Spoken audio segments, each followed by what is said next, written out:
किसी ने मैसेज डाला कि रिकॉर्डिंग नहीं हो रही है। नहीं हो रही, अब हो रही है भैया, वो तो पहले का निकल गया। चलो कोई बात नहीं, ठीक है ना, ख्याल में आया कि नहीं आया। तो भैया इनकी कब तक इनका पागलपन करेंगे, कब तक तन्मयपना करेंगे। तो विचार करना चाहिए, ये मैं हूं ही नहीं, ये तो मेरे सामने की चीज है कि नहीं। बोलो समझ में आ रहा दिनेश जी के नहीं। एक उदाहरण दूं तुम्हें, अभी ताजा ताजा जल्दी समझ में आए इसलिए दे रहा हूँ। मूछ वाला विवेक के बिना मूछ वाला विवेक, बोलो कौन सा विवेक पसंद है। तो साहब मूछ वाला विवेक के बिना मूछ वाला।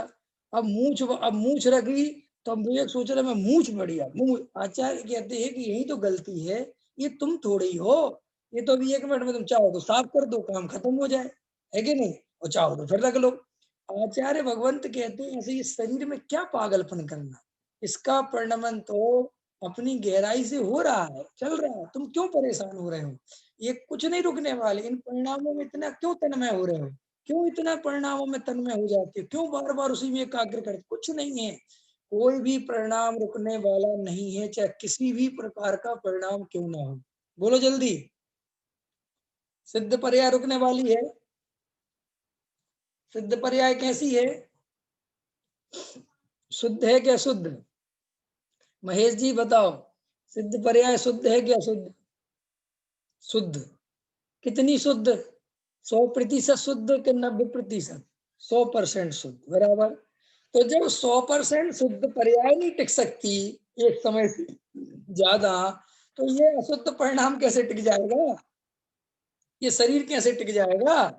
अरे इससे निर्णय हुआ, पता चला कि भैया कोई भी टिकने टिकाने वाला नहीं है, इसमें एक ही वस्तु टिकने वाली है, कौन। देखो एक उदाहरण देता हूं, जब सिद्ध भगवान निगोद में थे, ठीक है, निगोद की अवस्था में थे, तब भी वो त्रिकाली ध्रुव था कि नहीं। उसके बाद संगी पंचेंद्रिय हुए, सम्यक दर्शन हुआ, तब भी वो त्रिकाली ध्रुव था कि नहीं था। और कितनी पर्याय चेंज होती रही, लेकिन वो त्रिकाली ध्रुव था कि नहीं, बोलो। और उसी त्रिकाली ध्रुव के आश्रय से सम्यक दर्शन हुआ, ज्ञायक भगवान आत्मा उनके ख्याल में आया, तो भी ज्ञायक भगवान आत्मा तक था कि नहीं। और फिर वो पूरे स्वरूप में सिद्ध भगवान बन गए, तो अभी भी वो त्रिकाली ध्रुव है कि नहीं। और वे अवस्थाएं तो कितनी चेंज हो गई, कितनी चेंज हो गई, और रोज निरंतर अभी भी सिद्ध पर्याय बदल रही है प्रति समय। तो बदल क्या नहीं रहा, तो वही चैतन्य स्वभाव नहीं बदल रहा। और वो चैतन्य स्वभाव उनके पास है कि हमारे पास भी है, और उनका ही नहीं बदला कि हमारा भी नहीं बदला। तो फिर तुम सिद्ध भगवान से कहाँ छोटे हुए, सिद्ध भगवान और तुम में बराबरी हो गई कि नहीं हो गई, अनंत भगवान में और तुम में बराबरी हो गई कि नहीं हो गई, हो गई ना। जिसका अवलंबन लेके वे सिद्ध हुए, वो वस्तु तो मेरे पास है, फिर क्या फिक्र करना। अरे भाई, जैसे किसी को चिंतामणि रत्न मिला हो, उस चिंतामणि रत्न से उसने बहुत सारी सोने की चीजें बना ली, ठीक है ना, लोहे को सोना बना लिया, और उसने 10 टन सोना बना लिया। वो तुम्हारे पास अभी 1 तोला भी सोना नहीं है, लेकिन वो चिंतामणि रत्न तुम्हें मिल जाए, तो पारसमणि तुम्हें मिल जाए, तो फिर तुम कितने परेशान होगे उसके सोने को देख देख के, किसके पास इतना सोना है। फिर तुम क्या कहोगे कि अरे भाई, जिस पारसमणि से इसने सोना बनाया है, वो पारसमणि तो मेरे पास है, और मैं जब चाहूं तब बना लूंगा, मुझे क्या फिक्र करनी, बोलो। ऐसे ही आचार्य कहते हैं कि जिस द्रव्य स्वभाव के आश्रय से सम्यक दर्शन, सम्यक ज्ञान, सम्यक चारित्र होता है, अनंत सिद्ध दशा आती है, वो वस्तु स्वरूप, वो चैतन्य तो तुम स्वयं हो, और पूरे की पूरी सत्ता और पूरा का पूरा स्वभाव लेके बैठे हो। फिर तुम सिद्ध भगवान को, अनंत भगवान को देख के अपने को दीनहीन क्यों समझते हो। तो फिर क्या समझे कि भैया तुम अरहंत सिद्ध भगवान को देख के ये समझो कि हे जिनेन्द्र परमात्मा, परिपूर्ण द्रव्य में भी हूँ, मैं भी क्या एक भगवान आत्मा हूँ, जिस द्रव्य के आश्रय से आपके अंदर ये दशाएं प्रकट हुई हैं, ऐसे ही मैं भी अपने स्वभाव का अवलंबन हूँ, तो ये दशा प्रकट हो जाए। हे जिनेन्द्र परमात्मा, मैं तो आपके चरणों में आया इसलिए हूँ कि ऐसा सम्यक पुरुषार्थ मुझे भी जग जाए। मेरे पास माल की कोई कमी नहीं है, बस मैं तो रम नहीं पा रहा हूँ, ये कमी है। मुझे किसी के हाथ पैर नहीं जोड़ने हैं, मैं किसी से मुझे कोई सामान नहीं खरीदना है, सब कुछ है। ख्याल में है कि नहीं आया? जैसे अपनी पत्नी मायके चली जाए और भोजन बनाना हो तो सब कुछ है कि नहीं? अरे बोलो ना, सब कुछ है कि नहीं? सब कुछ है, सब कुछ है ए टू जेड। और हमें ये भी पता है कि बनाना कैसे है, ये भी हमें पता है कि कैसे बनाना, ये भी हमें पता है। लेकिन एक अवगुण होता है अपने अंदर, कौन सा? वो अवगुण कौन बताएगा दिनेश जी? आप नहीं, भोजन भोजन नहीं बनाते ना आप। कौन सा अवगुण होता है हमारे अंदर कि कौन बनाए? अवगुण क्या होता है कि कौन बनाए? देखो, तुम्हें पड़ोसी से आटा लेने नहीं जाना, सब्जी लेने नहीं जाना है, कोई बर्तन लेने नहीं जाना, सब कुछ है। लेकिन सिर्फ कमी क्या है कि कौन बनाए? समझ गए ना? आचार्य भगवान यही कहते हैं कि वो जैसा तुम्हें वहां प्रमाद सताता है कि रहने तो दो, बस ऐसे ही अपने चैतन्य स्वभाव में नहीं रमते, यही प्रमाद है। वस्तु में कोई कमी नहीं है। तो मैं अभी सम्यक दर्शन एक सेकंड में हो जाए, अगर तुम अंदर से तीव्र भावना भाव पुरुषार्थ करो कि मुझे तो अपना स्वरूप चाहिए। देखो भाई, अभी हम सम्यक दर्शन के लिए 1 घंटा लगाने को तैयार नहीं है। 1 घंटा समझते हो कि नहीं? 1 घंटा कैसे? कि 1 घंटा अपने स्वरूप का ध्यान करो कि साहब क्या ध्यान करें कि जानन हार को जानो कि साहब वो जानने में नहीं आता, पता नहीं क्या क्या परिणाम आते हैं, क्या क्या विकल्प आते हैं। कुछ भी विकल्प आए, तुम्हें 1 घंटा ध्यान में बैठना है। इसके लिए राजी हो, इसके लिए तैयार हो कि साहब इसके लिए साहब सोचेंगे, विचार करेंगे, बस। तो देखो, समझ गए कि नहीं? प्रमादी कौन है, ढीला कौन है? तुम परिणामों का बहाना बनाते हो। परिणाम तुम्हें खा रहे हैं क्या? अरे परिणाम आ रहे हैं, आने दो ना, हम परिणामों को जानेंगे। आने दो जितने आ रहे हैं, हमें तो 1 घंटा बैठना है।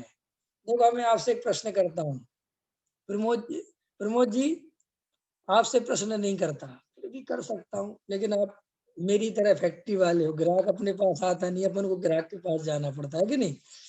तो कैसे होता है कि जिनके पास ग्राहक चल के आता है, वो जो दुकान खोल के बैठते हैं, तो वे ग्राहक आता है तभी दुकान खोल के बैठते हैं कि दुकान पहले खोल के बैठते हैं? बोलो। दुकान पहले खोल के बैठते, ठीक है, और दिन भर बैठे रहते हैं। और जब ग्राहक नहीं भी आता तो भी बैठे रहते कि शटर बंद करके चले जाते हैं? बोलो विवेक जी, हैं? अच्छा, जब ग्राहक नहीं आते तो गुस्सा भी आता है, मन भी खराब होता है कि यार यार फालतू बैठे, दिन भर हो गया कोई ग्राहक नहीं आया। तो फिर अगले दिन दुकान नहीं खोलना चाहिए कि भाई मंदा चल रहा है, कल भी ग्राहक नहीं आया, परसों भी नहीं आया, आज नहीं खोलता, अब नहीं खोलता, 2-4 दिन कोई बंद नहीं करता, कोई दुकानदार इतनी हिम्मत नहीं दिखाता। क्यों? कि आशा लगी रहती है, मौत का और ग्राहक का कोई भरोसा नहीं होता। कब मौत क्या लोगों ने कितनी बढ़िया उपमा दे रखी है, वो मौत का और ग्राहक का। हद हो गई। तो अब ये व्यापारी की अकल नहीं आती है, मौत भी तो आ सकती है ग्राहक की जगह, लेकिन उसको जब देखो ग्राहक ही दिखता है, ये नहीं दिखता मौत आ गई तो। हम्म। लेकिन ये बनियाई बुद्धि जो है ना, ये हमेशा पैसा दिखाती है, ग्राहक दिखाती है, वो बैठा रहता है, बैठा रहता है। श्री गुरु कहते हैं, तुझे परद्रव्य की इतनी लालसा है कि तू वहां 8-8 घंटे 9-9 घंटे बैठ जाता है, इस आशा से कि ग्राहक आ जाएगा। तो तू 1 घंटे आत्मा के ध्यान में नहीं बैठ सकता, वहां रोज नौटंकी करता है। अरे साहब परिणाम नहीं लगते, अरे परिणाम पता नहीं कैसे कैसे आते हैं, मैं क्या करूं भाई साहब, अब इतना टाइम कहाँ मिलता है। और ठीक है, मैं बैठा था 2-4 बार, कुछ मिलता जुलता तो है नहीं, और आंख उल्टा सी दिखाई देती। क्यों भैया इतने जल्दी उब गए? संसार से उबे नहीं, जहाँ प्रति समय उबना चाहिए कि नहीं? पल पल कसायों के प्रसंग ही बने जहाँ, मोही जनों के बीच में सुख शांति है कहाँ। वहां तो उबता नहीं, वहां वो राग को भर भर के झेलता रहता है, तकलीफ भोगता रहता है। और आत्म ध्यान की बात बोलो तो बस 2 ही दिन में उब जाते हैं, 1 दिन में उब जाते हैं। और रोज हम तो भैया 5 दिन से लगे हैं, 15 दिन से लगे हैं, 25 दिन से लगे हैं, 50 दिन से लगे हैं, और कुछ ऐसा कुछ खास नहीं मिला। क्या क्या खास चाहिए तुम्हें? कौन से खास की आशा है? इन भोगों से बहुत कुछ खास मिल गया क्या? क्या मिल गया भोगों से? संयोगों से क्या मिल गया आज तक? दुकान में क्या मिल गया? मकान में क्या मिल गया? कुछ नहीं मिला। क्या मिला बोलो? वही रोटी, वही भूख, वही प्यास, फिर उसको बुझाओ, फिर भूख प्यास, फिर उसको बुझाओ, फिर भूख प्यास, उसको बुझाओ, पैसा कमाओ, करो, करो, करो, करो, करो और मर जाओ। ये करता क्या है जीव? और अपने स्वरूप में निमग्न होने की बात आती है तो वहां 10 बातें सोचता है। हमारा मन नहीं लगता, हमारा ये नहीं लगता। तो व्यापार में, संयोगों में क्यों मन लगता है? क्योंकि वहां जीव को आशा है कि मैं यहाँ से सुखी होऊंगा, जबकि वहां निरंतर दुखदाई परिणाम दिखता है। निरंतर जीव देखता है कि सुख नहीं मिल रहा। अरे भाई साहब, मैं 35 बरस का हो गया। 35 बरस कम होते हैं क्या जिंदगी के अनुभव के लिए? 35 बरस, ये बात समझने के लिए कुछ नहीं मिल रहा। किसी के 45 बरस हो गए, किसी के 50 बरस हो गए, किसी के 55 हो गए, किसी के 60 हो गए। अभी भी अगर हम नहीं समझ पाए तो कब समझेंगे कि कुछ नहीं मिल रहा? क्या ये पर्याय छूटेगी तब समझेंगे भाई। और मैंने पीछे स्वाध्याय में कहा था, जब पर्याय छूटेगी तब कुछ समझने का अवसर नहीं मिलता। भाई, गलती करके पछताने का अवसर मिले तो भी ठीक है। इस वस्तु स्वरूप में तो ये पर्याय गई तो पछताने का भी मौका नहीं है। कि क्यों? कि क्या पता कौन सी पर्याय में चला जाएगी। अरे रे रे रे, विचार करो, गहराई से विचार करो। भैया ये समय खोने का नहीं है, ये समय अपने अनुभव करने का है। तो अभी ऐसा प्रश्न पूछा ना, तो भैया ज्ञान में ज्ञान का मतलब क्या है कि क्या करना है? कि रोज 1 घंटा, आधा घंटा, 2 घंटा, जो तुम्हारा मन करे बैठो। कुछ मत देखो कौन से परिणाम आ रहे, क्यों आ रहे, कैसे आ रहे, किसी कोई उन परिणामों के कारणों को नहीं पहचाने, कुछ नहीं। सिर्फ शांति से जानो और देखो। और बार बार तुम्हारा मन करेगा कि बाहर निकलो, बाहर निकलो, बाहर निकलो, बाहर निकलो। बस वहां बाहर नहीं निकलना है। ख्याल में आया कि नहीं आया? बैठना है, डरना नहीं है। वो जो डर है ना, उसी डर के आगे जीत है। कहते हैं ना, वो डर के आगे क्या है? जीत। तो ऐसे ही यहाँ पे है कि वो डर के आगे जीत है। जितना तुम उन परिणामों का सामना करोगे, धीरे धीरे धीरे धीरे वे परिणाम लुप्त हो जाएंगे। जैसे दुनिया में होता है ना, जितने अपन डरो सामने वाला उतना ही हावी होता है कि नहीं है? बुंदेलखंड में एक कहावत है, भय को भूत, हवा को जाड़ो, और जब देखो सो आगे ठाड़ो। कि अगर तुम भयभीत हुए तो भूत पीछे पड़ जाएंगे, और तुमने कहा ठंड लग रही, ठंड लग रही, तो बोले समझ लो ठंड लगने लग गई। समझ गए ना? और फिर इनके बारे में कहते हैं कि जब इनके बारे में सोचो कि तभी आगे खड़ी हो जाती हैं। बस तुम रास्ते में जा रहे हो, तुमने भूत भूत सोचा तो पता नहीं कहाँ से आवाजें आने लगेंगी। है कि नहीं?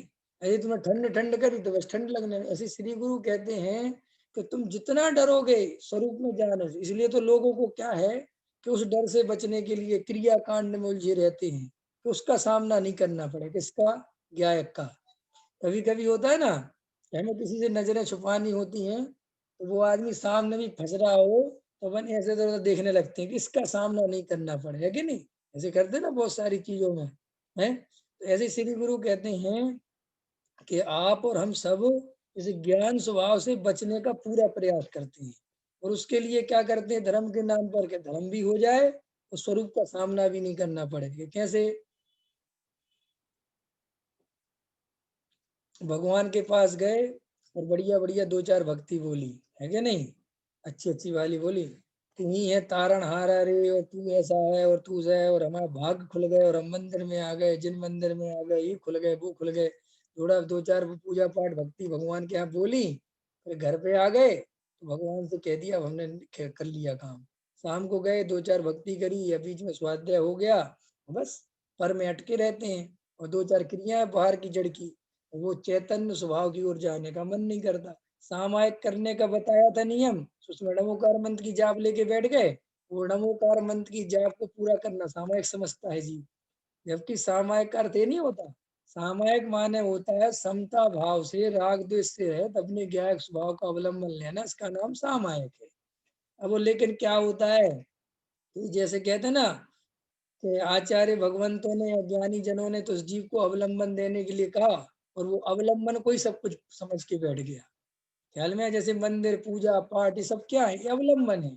आचार्य ने कहा कि भैया तुम मंदिर में जाओ, जिन्हें परमात्मा के सामने बैठो, ताकि तुम्हें अपना स्वरूप ध्यान में आ जाए, तुम अपने स्वरूप में चले जाना। लेकिन वे जिनेंद्र भगवान की पूजा ही को धर्म समझने लग गए। उन्होंने कहा कि भैया सामायिक में बैठो, कि साहब में सामायिक में समझ में नहीं आता, हम क्या करें? तो पंच परमिष्टि का स्वरूप देखो, नमो अरिहंताणम पढ़ो, उसमें बार बार हम का साहब अच्छा अच्छा। फिर उसका होते होते क्या हो गया? नमो अरिहंताणम, नमो सिद्धाणम, नमो हरिहरम, नमो वज्रहणम, नमो ऋषभशृंग, नमो अरिहंताणम। वो टारगेट हो गया। फिर किसी ने कह दिया 1008 जाप में करो, 1008 जाप का टारगेट हो गया। और बस उसमें क्या कहते मोती खिसकाते जाओ, और बस मंत्र जाप पूरा हो गया।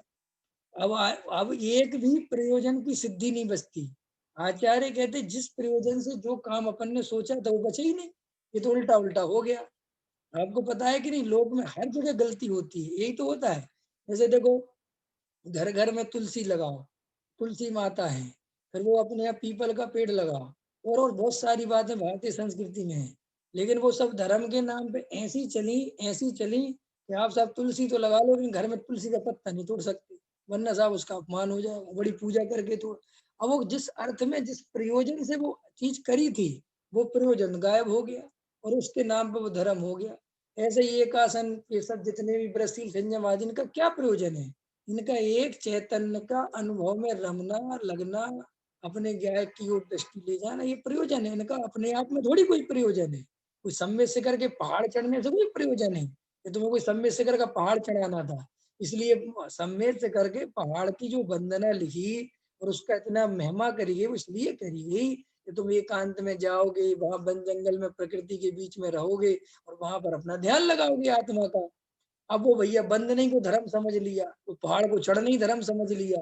तो जिस प्रयोजन से जो बात आचार्य भगवंतों ने कही, वो कहीं पर भी प्रयोजन की सिद्धि होती दिखाई नहीं देती। इसलिए फिर वो ज्ञानी जन उसका निषेध करते हैं। तो वो समझ में नहीं आती लोगों को कि वो निषेध क्यों कर रहे हैं। वो ये निषेध करते हैं, इससे तुम प्रयोजन की सिद्धि नहीं कर पा रहे हो। ख्याल में आया कि नहीं आया? और तुम्हें वो धर्म दिखने लगा, जबकि कहीं पर भी आचार्य भगवंतों ने उसको अपने आप में धर्म नहीं कहा। उन्होंने तो कहा कि उसके माध्यम से तुम्हें अपने चैतन्य की याद आ जाए, बस इसके लिए हम सब बोल रहे हैं। लेकिन वो चैतन्य का ही निषेध हो गया, चैतन्य का ही विरोध हो गया। ख्याल में आया कि नहीं आया?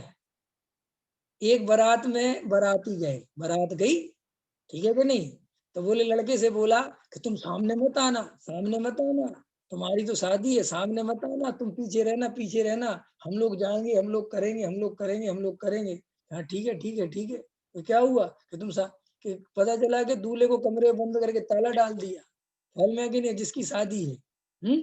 और वे सवरे बाराती जो है भाई, नाच रहा, कूद रहा, वो कह रहा भाई साहब ये हो क्या रहा है कि मेरे ही नाम पे सब कुछ हो रहा है, और भूखा भी बैठा हूं मैं। कभी कभी ऐसा होता है ना विवेक जी, सबसे ज्यादा पूरी बारात बढ़िया मजे लेते हैं, और भूखा कौन रह जाता है? दूल्हा। है कि नहीं? भूखा कौन रह जाता है? दूल्हा। क्यों? कि बेचारे दूल्हे को कोई पूछता ही नहीं, जिसके नाम पे भोजन मिल रहा है वही बेचारा पीछे रह जाता है। ख्याल में है कि नहीं आया? अरे बारातियों की इज्जत क्यों हो रही है बोलो? अगर दूल्हे को भगा दो, तो बारात बारात जो क्या कहते हो, जो बारात का स्वागत करने वाला परिवार है, वो कहेगा ए, नीचे रखो रोटी, थाली वहीं रख दो, हटो इधर से, निकलो, हम नहीं जानते तुम्हें। तुम्हें तो हम अभी तक इज्जत क्यों दे रहे थे? कि दूल्हे के चक्कर में। और जब दूल्हा ही नहीं है तो बात ही खत्म हो गई। ऐसे ही आचार्य कहते हैं कि जितने भी बाहरी चीजें हैं, व्रत शील संयम पूजा पाठ, इनकी सबकी महिमा, सबकी कीमत चैतन्य के आधार से है। और अगर चैतन्य नहीं है, ज्ञायक भगवान आत्मा ही गायब है, तो ये तो दो कौड़ी के नहीं, इनका कोई प्रयोजन नहीं है, कोई काम के नहीं है। ख्याल में है कि ऐसा बोलो तो लोगों को बहुत तकलीफ होती है। लेकिन हम कह रहे हैं ना कि दूल्हे को साथ में रखो, इनकी कीमत बहुत है। अब दूल्हे को भगा के तुम अगर बारातियों का स्वागत करवाना चाहते हो, तो प्रमोद जी मैं तो नहीं करूंगा। तुम करोगे तो मुझे पता नहीं, मैं तो नहीं करूंगा। मैं तो भाई इस बात के लिए किसी कीमत पे नहीं मानूंगा कि मैं दूल्हे के बिना बारात का स्वागत करूं। ऐसे ही कोई बिना चैतन्य के मेरे से कहे कि क्रिया कांड का उपदेश दो, क्रियाओं को अच्छा कहो, मैं तो नहीं कहूंगा।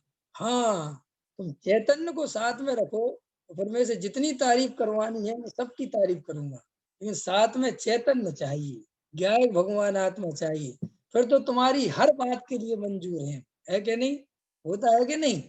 हर बात के लिए मंजूर हैं। लड़का बढ़िया हो तो कहते कोई बात नहीं यार, मामा उसका ठीक नहीं है, रहने दो मामा ठीक है, क्या करना मामा से। जैसा उसका चाचा ठीक नहीं है, छोड़ो चाचा वाचा, लड़का एक नंबर का है। ऐसी आचार्य कहते हैं कि जिसको चैतन्य मिल जाए उसकी बात निराली है। गायक भगवान आत्मा जिसकी दृष्टि में आ जाए वो चलेगा। फिर तो कौन सी पूजा करें? होता है ना मंदिरों में, कौन सी करें? कि गायक जिसको पसंद आ जाए वो कहता है कोई सी करो, हमें सब में गायक दिखता है। ख्याल में है कि नहीं आया? और जिनको गायक नहीं मिला दूसरी बात तो लड़ाई कर रहे। कल ही तो हुई थी देव शास्त्रु वाली, केवल रवि कर्ण वाली, अशुद्धात्म वाली करो। ये सब लड़ते ही रहोगे बेटा, जिंदगी भर कुछ नहीं मिलेगा तुम्हें। तुम्हें पूजाओं के राग पूरे करते रहो। ये वाली धुन अच्छी है, वो वाली धुन अच्छी है, ये वाला राग अच्छा है, वो वाला राग अच्छा है, ये वाली धुन में गाएंगे, वो बस ये बहुत चला जाएगा। भाई चैतन्य को देखो, चैतन्य के चमत्कार का अनुभव करो। इस जगत में अगर कोई चमत्कारक वस्तु है तो वो मैं हूँ। मैं अनादि अनंत नित्य एक शुद्ध, ऐसा मेरा चमत्कार है। ऐसा अनुभव में करो। अभी का समय हो गया। सहजानंदी सो